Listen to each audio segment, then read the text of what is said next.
Assalamualaikum warahmatullahi wabarakatuh. Selamat datang di Koderen. Hari ini kita akan belajar paragraf, heading, dan teks formatting elemen pada HTML. Nah, kalau teman-teman sudah siap, kita langsung ke materi. Oke teman-teman, di sini saya sudah menyiapkan struktur dasar HTML. Kemudian, bagaimana kita untuk membangun sebuah paragraf? Nah, untuk membuat sebuah paragraf, kita menggunakan tag P. Oke, di sini saya buat contoh paragraf. Ini paragraf pertama. Nah, teman-teman bisa lihat di sini untuk membuat sebuah paragraf saya awali dengan tag P, kemudian saya tutup dengan /P. Nah, di sini saya contohkan beberapa paragraf. Ini paragraf 2. Kemudian kita buat lagi. Ini paragraf 3. Oke. Nah, di sini saya membuat 3 paragraf. Paragraf pertama di sini, paragraf kedua, paragraf ketiga. Oke, kemudian kita tampilkan. Nah, teman-teman bisa lihat di sini hasilnya. Ini paragraf pertama, paragraf kedua, paragraf 3.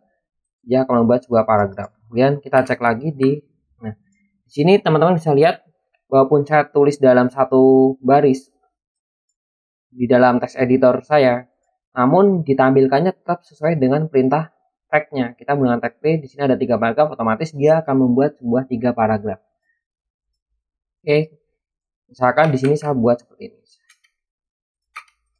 Saya save, kemudian saya reload, dia tetap akan seperti ini. Oke, di sini saya contohkan lagi, misalkan di ini. Nah, di sini saya memiliki 2 paragraf, sebuah cerita dongeng si kancil.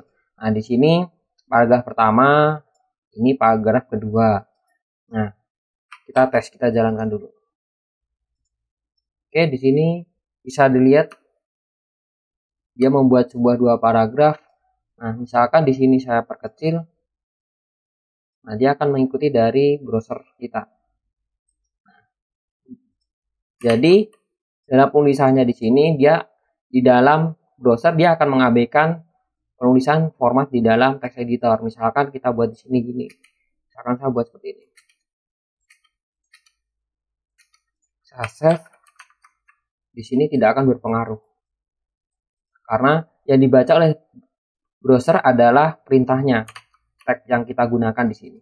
Oke, kemudian teman-teman bertanya, gimana untuk membuat sebuah baris baru? Misalkan di sini saya ingin ini tuh teks yang ini tuh di baris baru, bukan sebuah paragraf. Kita bisa gunakan misalkan di sini.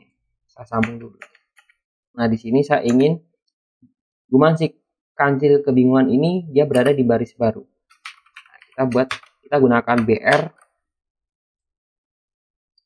Nah, ketika saya jalankan di sini udah, kita reload di sini. Nah, Guman si kancil kebingungan dia akan membuat jadi baris baru. Teman-teman bisa lihat bedanya kita gunakan BR dan paragraf, tag BR atau tag P. Nah, di sini bedanya kalau tag paragraf dia akan membuat sebuah paragraf ada jaraknya, kalau BR dia cuma membuat baris baru, jadi tidak ada perbedaan antara baris atasnya dan bawahnya, cuma membuat baris baru. Oke. Dan selanjutnya kita akan belajar tentang heading. Heading elemen digunakan untuk membuat judul heading di dalam HTML. Heading elemen terdiri dari 6 level atau 6 tingkatan, yakni H1 sampai dengan H6. Nah, di sini saya akan contohkan, misalkan saya membuat H1 judul artikel H1. Kemudian saya buat lagi H2, saya copy.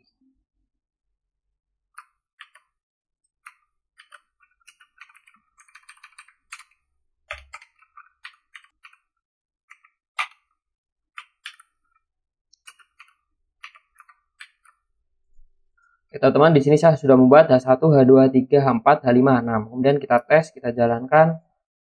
Nah, di sini bisa dilihat H1 dia berada di paling atas dengan format bawaannya adalah berupa bold atau tebal. kalimatnya menjadi tebal, kemudian H1 akan lebih besar dari H2, H2 akan lebih besar dari H3, H3 akan lebih besar dari H4, H4 akan lebih besar dari H5, kemudian H5 akan lebih besar H6. Jadi urutannya dari H1 sesuai dengan tag yang kita gunakan tadi. Oke, selanjutnya saya akan mengajarkan tag formatting. Nah, sebelum kita masuk ke tag formatting elemen, teman-teman harus tahu dulu tag-tag apa saja yang berada di yang bisa kita gunakan untuk memformat sebuah teks dan juga fungsi-fungsinya. Oke, teman-teman, di sini saya akan jelaskan tag-tag yang bisa kita gunakan. Pertama ada tag strong, singkatan dari strong important. Fungsinya adalah menambahkan teks kata yang penting.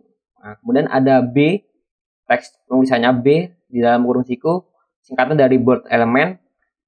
Fungsinya sama, menambahkan teks kata yang tidak penting namun ditulis dengan huruf tebal seperti nama produk. Kemudian ada M atau emphasis element, memiringkan teks. I atau italic element, memiringkan teks juga sama fungsinya. Kemudian ada U, underline, membuat garis bawah. Insert, membuat garis bawah. Strike through, menandai teks yang ingin dikoreksi. Kemudian ada delete, menandai teks yang ingin dikoreksi.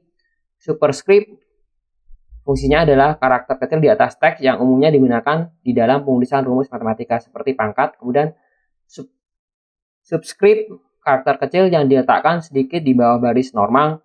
Kemudian ada market atau highlight, menandai bagian teks yang dianggap penting. Ada smaller text, menampilkan teks lebih kecil dibanding ukuran teks normal. Ada preformat, menampilkan teks apa adanya. Nah, di sini teman-teman mungkin bertanya, ada strong dan bold itu fungsinya nilainya sama. Kemudian M dan I juga fungsinya sama. U dan insert juga fungsinya sama. Nah, ini yang membedakan adalah B dan I, kemudian U, S ini ya dulu berjalan di HTML1 sampai HTML3. Di HTML4 mereka statusnya sudah dihapus.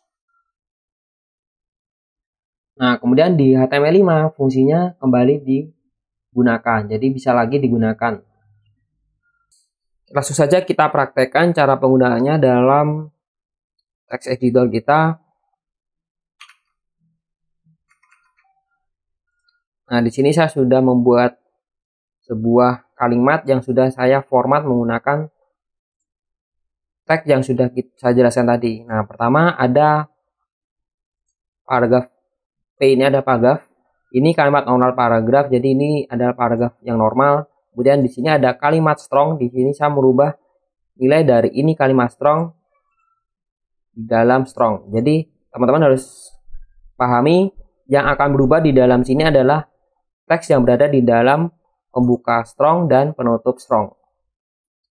Ditutup dengan slash. Nah, ini berarti yang dirubah cuma ini.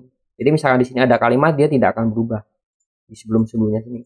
Kemudian ada bold, di sini ini kalimat bold, kemudian ada M, ini kalimat emphasis, kemudian I, ini kalimat italic, ini U, ini kalimat underline, ini insert, ini kalimat insert, ini kalimat strike through, kemudian ada kalimat delete, kemudian ini contoh kalimat superscript 10. Nah, superscript tadi menjadi kalimat huruf yang lebih kecil dan berada di atas di sini. Kemudian ada ini contoh kalimat subscript. Ini kebalikannya, dia berada di bawah lebih kecil. Kemudian ini contoh kalimat market atau highlight. Kemudian ada contoh kalimat preformat. Jadi dia memformat apa adanya.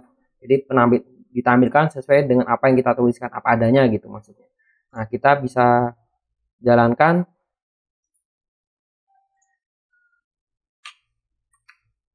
Nah, oke teman, di sini adalah paling atas ini adalah kalimat normal paragraf tanpa ada tag untuk memformat kalimatnya. Kemudian di sini ada strong dan bold. Kita bisa buktikan bahwa nilai fungsi dari nilainya itu hasilnya sama. Kemudian emphasis dan italic juga sama nilainya. Underline dan insert juga sama. Kemudian strike through dengan delete juga sama. Kemudian ini superscript, dia menjadi pangkat 2. Kalau contoh kalimat subscript, dia menjadi pangkat kecil di bawahnya. Kemudian ini contoh kalimat market atau highlight diwarnai kuning. Kemudian ada performat, Di sini ditampilkan apa adanya. Apa yang kita tuliskan di sini dia akan menampilkan sesuai dengan apa yang kita tuliskan. Nah, untuk di sini dan di sini yang tadi strong dan bold, teman-teman bisa menggunakan fungsinya sama saja karena di HTML5 fungsi ini sudah diaktifkan lagi. Fungsi bold, italic, dan insert, dan underline. Oke teman-teman, semoga bisa dipahami. Sekian dari saya. Wassalamualaikum warahmatullahi wabarakatuh.